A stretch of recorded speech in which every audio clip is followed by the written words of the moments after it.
Hello， 大家好，我是短剧制片人 Maggie， 今天为大家带来一个全新的系列——中国热门上榜短剧推荐。每期我会精选10部榜单上的热门短剧进行推荐，同时将榜单前50名的剧集放在影片最后以及评论区，方便大家复制剧名前去观看。当然，我更新的时候，这些剧还在中国国内热播，海外的朋友可能要稍微等上1个月时间。好了，话不多说，我们直接开始吧。今天为大家带来的是25年2月3日至2月9日的热门上榜短剧推荐。第一部《蛇年大吉之婚不可挡》，该片讲述了王氏集团继承人陈涵隐瞒身份与校花刘倩相恋，却因刘倩闺蜜张丽雅的刁难和高额下车礼要求，导致两人矛盾激化。王云携带厚礼现身，却被张丽雅和刘倩质疑，最终在胡硕的帮助下证实身份。刘倩悔不当初，却因编造谎言引发网络舆论攻击，最终获刑。推荐理由：该剧反映了中国当代年轻人结婚成本高、压力大等现实问题，同时也展现了互联网舆论环境的复杂性。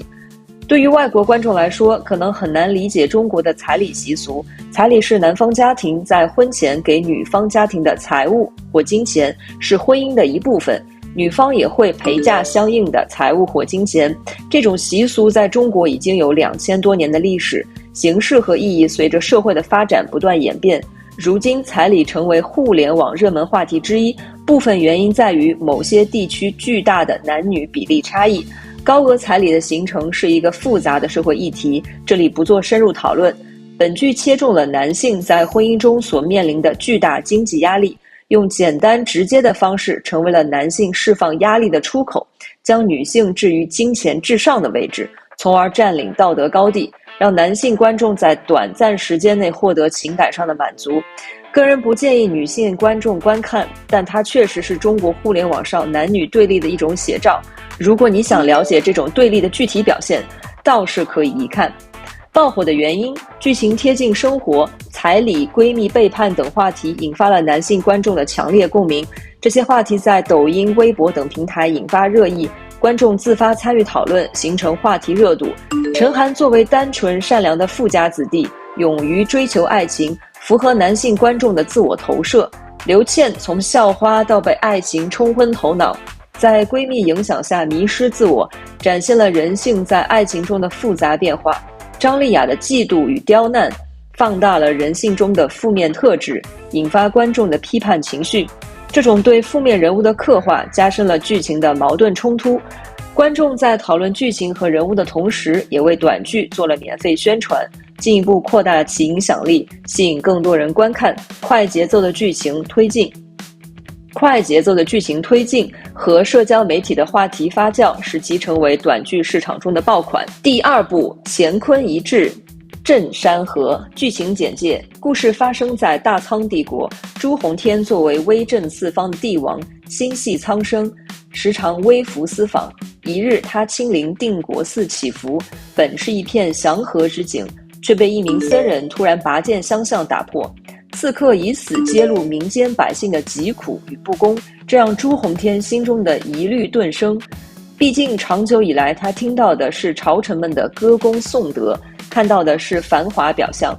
刺客的举动如同一把钥匙，开启了朱洪天探寻真相的决心。他毅然决定微服私访南州，隐去帝王身份，换上平民衣裳，踏上未知又危险的旅程。到达南州后，眼前的景象令他大为震惊，百姓流离失所，田地荒芜，官员贪腐横行，民不聊生，与他在宫中所认知的世界大相径庭。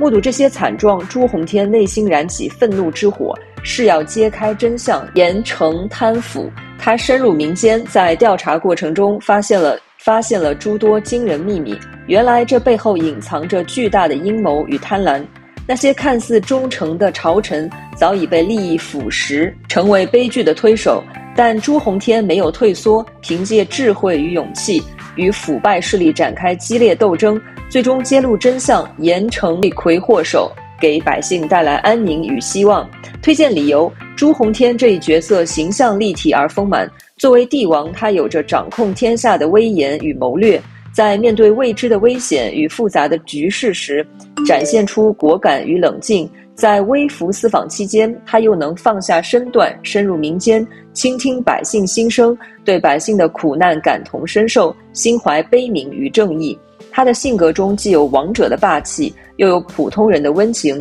这种多面性使得角色极具吸引力，让观众能够深刻感受到他的成长与蜕变。剧中其他人物也各有特色，比如心怀不轨的贪官污吏，他们为利益不择手段，其丑恶嘴脸与朱洪天形成鲜明对比。还有那些在苦难中挣扎的百姓，他们的朴实与善良，以及对美好生活的渴望，也让观众为之动容。在制作上，乾坤一掷镇山河颇为用心，画面呈现出浓郁的古风韵味，从繁华的京城到破败的南州小镇，场景搭建精致，服装道具也高度还原时代特色，让观众能够沉浸式地感受到大仓帝国的风貌。在情节紧张时刻，配乐节奏紧凑，增强了剧情的紧迫感。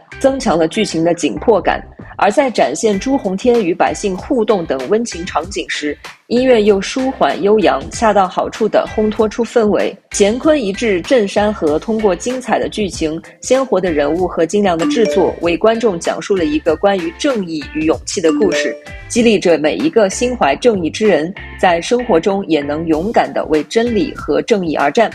爆火原因：第一，权谋与冒险结合。剧集将帝王微服私访、揭露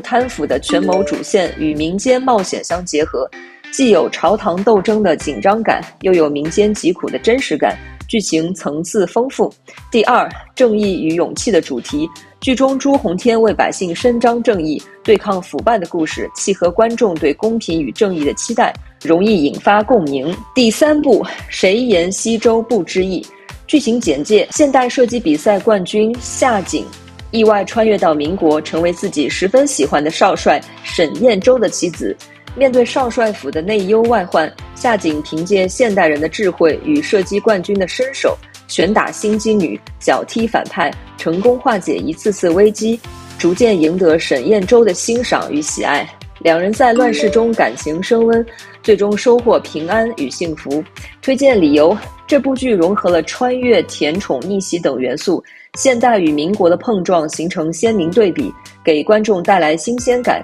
内忧外患的挑战、男女主感情的起伏等情节设计巧妙，拳打心机女、脚踢反派等爽点场景令人拍手称快，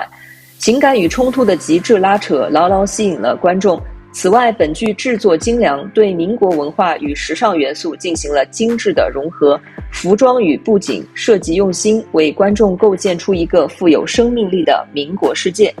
爆火原因：第一，题材新颖，现代与民国的碰撞形成了鲜明的对比，吸引了大量观众。第二，制作精良，服装和布景设计用心，构建了一个富有生命力的民国世界。第四部，我真是你亲妈。剧情简介：叔叔死后才知自己是一本言情小说里带球跑且早逝的男主白月光，他的儿女还是女主儿女的炮灰对照组。儿子流落在外当小混混，和女主的学霸儿子抢喜欢的女生，沦为笑柄，最后误入歧途进了监狱。女儿从小缺失母爱，性格木讷不讨喜，和女主的天仙女儿争乐团首席小提琴手位置，结果意外手废，变得精神失常，被家族放弃。故事结局是女主取代了白月光，走进男主心里，一双优秀儿女也得到男主家族认可，一家人余生幸福美满。叔叔怒了，这是什么烂书？我凭什么就得早逝？好消息是，叔叔重生了。坏消息是，至18岁的他重生到儿子的17岁。不过叔叔表示问题不大，带着炮灰儿女逆风翻盘还不算晚，那就开始吧。推荐理由：这部剧以穿越和母子关系为主线，碰撞出许多笑点和泪点，演员表现出色，制作水准高，是一部不可多得的轻喜剧。剧情新颖，充满反转，重生逆袭、炮灰翻身的设定打破了传统套路，给观众带来新鲜感和期待。剧中探讨的亲子关系和家庭责任，女主因死亡而觉醒，穿越到18岁的女同学身上后，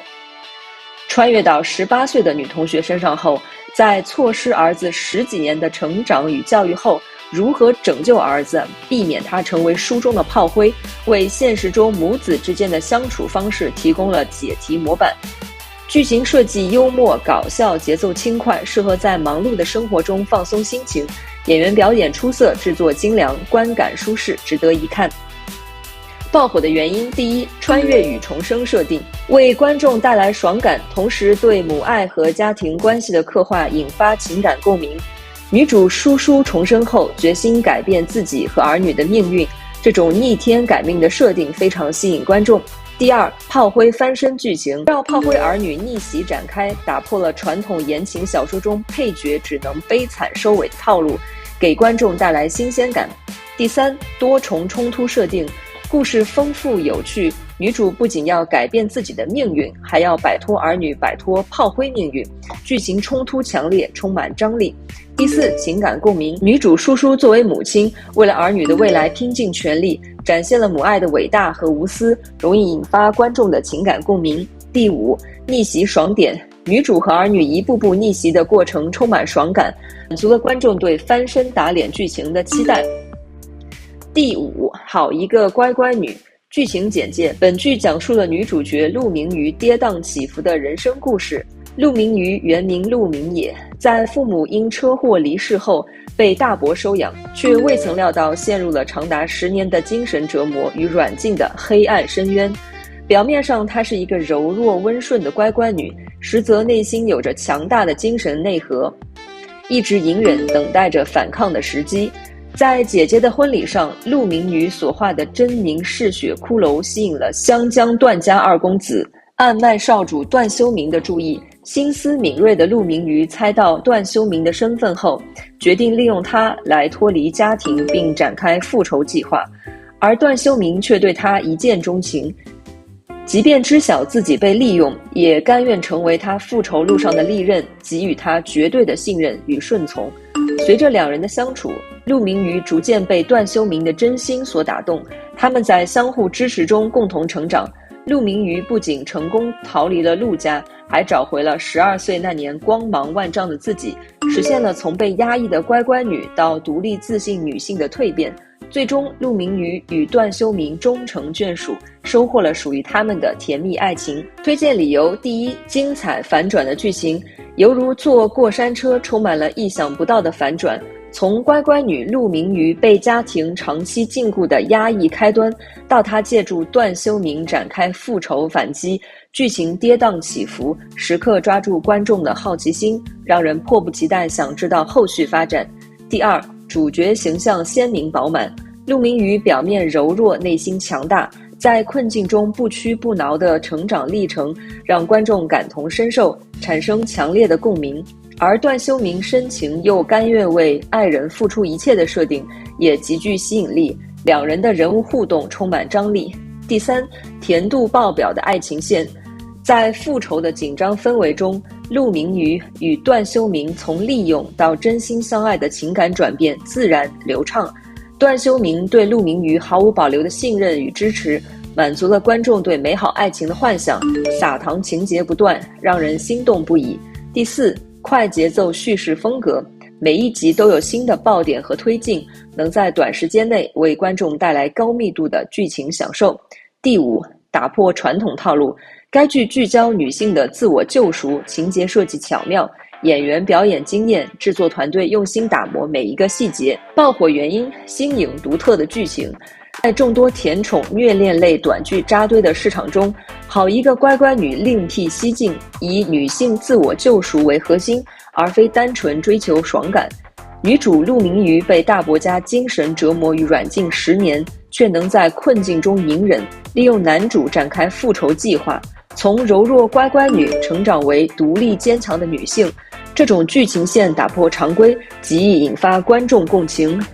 第二，演员出色的演绎，男主柯纯与女主于英颜值与演技双双在线。柯纯将富家公子段修明的桀骜不驯以及对女主的深情演绎得入木三分，凭借此剧，抖音粉丝短时间内大幅增长。余音成功塑造出表面柔弱、内心白切黑的女主形象，把女主在困境中的挣扎与反击诠释得丝丝入扣，两人满满的 CP 感也吸引了众多观众。第三，制作团队的用心，出品方于金无量影视传媒有限公司作为短剧头部厂牌，核心团队成员来自字节跳动，在短剧打磨、拍摄执行、后期制作等环节都做到了极致。选角时，尽管男主柯纯的档期协调困难，但团队全力以赴，最终敲定，成就了这对备受观众喜爱的荧幕情侣。拍摄过程中，对于每一个镜头、每一场戏都严格把控，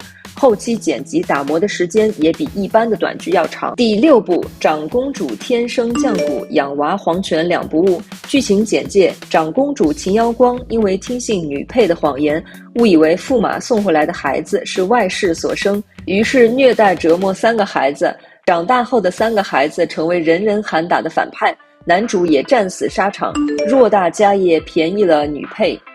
现代21世纪少女看完小说后，穿书成为秦瑶光，为了改变原书中3个孩子成为反派的命运，她发誓要好好养育孩子，惩治女配，最终走向人生巅峰。推荐理由：该剧融合了萌宝题材和双穿越设定，将养娃与权谋2种看似不相关的元素巧妙结合。长公主一边要应对宫廷中复杂的权力斗争，守护皇权，一边又要照顾年幼的孩子，平衡家庭与事业。情节轻松有趣，3个小演员的表现尤为出色，尤其是2个哥哥的演技令人印象深刻。这种新颖的剧情设定充满了新鲜感和趣味性，让观众在紧张刺激的权谋斗争中还能感受到温馨的亲子时刻。剧情节奏张弛有度，令人欲罢不能。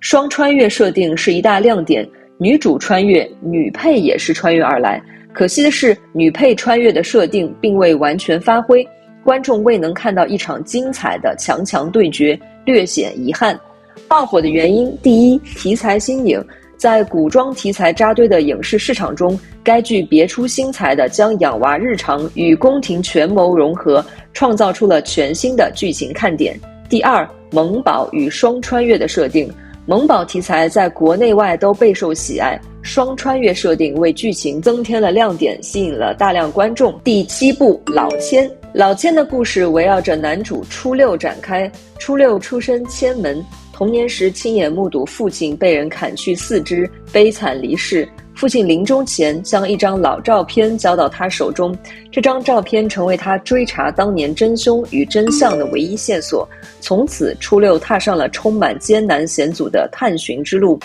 在流落街头，生活陷入绝境之时，初六被迁向赌场的老板梅姐收留，成为赌场的一名普通服务员。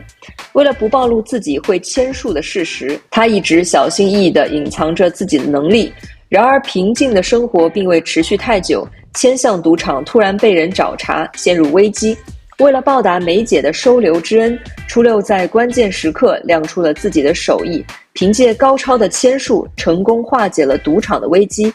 这一战让初六在赌场中崭露头角，也让他结识了一群志同道合的朋友，勇猛的拳击手大黑、古灵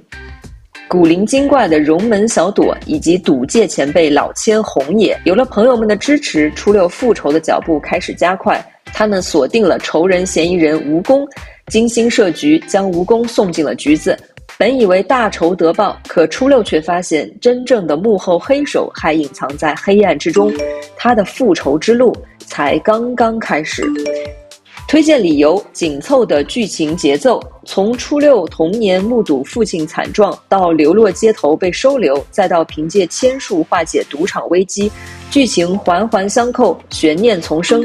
主角的复仇之路充满阻碍与反转，每一次以为真相即将浮出水面，却又被新的谜团所笼罩。这种紧凑的节奏和高能的剧情，让观众追剧时根本停不下来，全程沉浸在紧张刺激的氛围中。第二，鲜明的人物群像。男主初六身负血海深仇，内心坚毅，在困境中不断成长。他的成长蜕变令人动容。勇猛的大黑、古灵精怪的小朵以及沉稳正义的梅姐也都各有特色。他们与初六的互动十分精彩，每个人都在复仇之路上发挥着不可或缺的作用，共同构建起一个充满魅力的人物群像。第三，精彩的签术呈现。作为以老千为主题的短剧，剧中对各种签术技巧的展示细致入微，从发牌手法到牌局布局，专业且精彩，满足了观众对神秘签术世界的好奇。第四，用心的服化道设计，从赌场的布置到人物的服饰妆容，都贴合角色身份和剧情设定，营造出浓厚的市井江湖氛围。第五，深刻的主题立意。该剧以反赌题材为切入点，制作精良，选角精准，80年代复古风格给观众带来亲切感。爆火原因：第一，新颖且深刻的立意。在众多题材的短剧中，老千聚焦反赌这一现实社会问题，立意独特。开篇便以实赌实诈，不赌为赢奠定基调。男主学签术是为了反赌，而非用签术行骗。在剧情推进中，通过展现赌徒因赌博家破人亡、人性扭曲等情节，深刻揭示赌博危害，完成对观众的道德教育，引发观众对赌博问题的思考，契合当下社会的价值观，获得观众认可。第二，紧凑的剧情与反转。剧情节奏紧凑，毫无拖沓之感。从男主背负血海深仇，到流落街头被收留，再到凭借签术化解赌场危机，层层递进，过程中不断反转。比如前期男主示弱，关键时刻用签术反杀，令观众意想不到。同时剧中巧妙设置诸多伏笔，像男主父亲的死因、神秘的幕后黑手等，持续勾起观众好奇心，吸引观众持续追剧。第三，精彩的赌局呈现。赌局是该剧一大看点，制作团队对赌局场景和签术展示精心打磨，赌桌上的筹码、扑克牌等道具逼真，展现出浓厚的市井烟火气和江湖感。对签术手法的呈现细致入微，从发牌、换牌到布局，专业且精彩。不同赌局通过不同场景和对手，展现签术多样性和复杂性，让观众大饱眼福。第四，用心的细节制作。制作团队在细节方面下足功夫，从独特的门派设定、江湖规矩到充满韵味的江湖行话对答，都展现出浓厚的江湖气息。剧中还对一些行话进行科普，帮助观众理解剧情。第五，题材新颖且突破性强，在国内少见的赌博题材中脱颖而出，吸引了大量观众的关注。第九，余生无劫。剧情简介：在玉灵纪元，无异能者地位卑微，穆悠悠身无异能，为了逃离养父母的不公对待，意外跑进天雷山，救下正在渡劫的雷家家主雷无劫，两人因此结缘。穆悠悠怀有身孕后，因身份低微不得生子，陷入惨痛境地。幸而雷无劫及时出现，救下母子，但二人因此触怒素尼斯，引来滔天大祸。为了保护孩子，二人决定共同对抗命运，守护彼此。推荐理由：该剧将异能、爱情与冒险等元素相结合，构建出一个充满奇幻与未知的御灵世界，为观众带来独特的观剧体验。爆火原因：第一，主角形象鲜明，穆悠悠善良勇敢，在困境中不断成长，从一个受欺负的孤女逐渐成长为能与命运抗争的坚强女性。雷无劫强大且重情重义，展现出了有担当、负责任的一面。两人的人物形象立体，情感丰富，他们之间的爱情令人动容。第二，奇幻世界观。御灵纪元的设定充满想象力，异能与冒险元素的结合为剧情增添了新鲜感和吸引力。第三，情感与成长。剧中不仅展现了主角的爱情，还描绘了他们在逆境中的成长与蜕变，引发了观众的共鸣。第10部《行道者之剑24》。剧情简介：《行道者之剑24》是一部以武侠为背景的短剧，讲述了铸剑大师剑24立志为江湖中的侠义之士铸造24把剑。但在铸成第24把剑的时候，他却离奇失踪，江湖上便寻不到他的踪迹。与此同时，在东陵镇当铁匠的陈丽遇到宋宇，二人结为夫妇。随着宋家卷入血剑门暗杀及敌国入侵，陈丽剑斩路隐藏强大剑术及剑阁阁主身份。宋宇的身份也不简单，她是总督之女。倭寇为了拿她要挟其父，寓意绑架她。见24杀死杀手后，同妻子一同前去守卫被倭寇攻打的北周城，在武林大会上力压群雄。此后开启了他与岳父共守家国之战。推荐理由：该剧是一部充满热血与深度的武侠短剧，打戏精彩，剧情紧凑，服化道精良，是一部难得的武侠题材佳作。爆火原因：精彩的打斗场面和紧凑的剧情吸引了大量武侠爱好者，制作团队的用心雕琢使其在众多短剧中脱颖而出。好啦，这周的推荐就到这里啦。如果大家对哪一部热门短剧感兴趣，或想要看更详细的分析，欢迎在评论区告诉我。如果有很多人想看，我会专门出一期视频来深入分析哦。另外，你们喜欢看哪一类的剧情推荐或分析呢？也可以留言告诉我，我会根据大家的喜好做一期专题推荐。后续我还会为大家带来月度热门短剧和年度热门短剧的推荐与分析，感兴趣的朋友记得关注我的账号哦，你们的支持是我持续创作的最大动力。谢谢各位，记得点赞关注哦。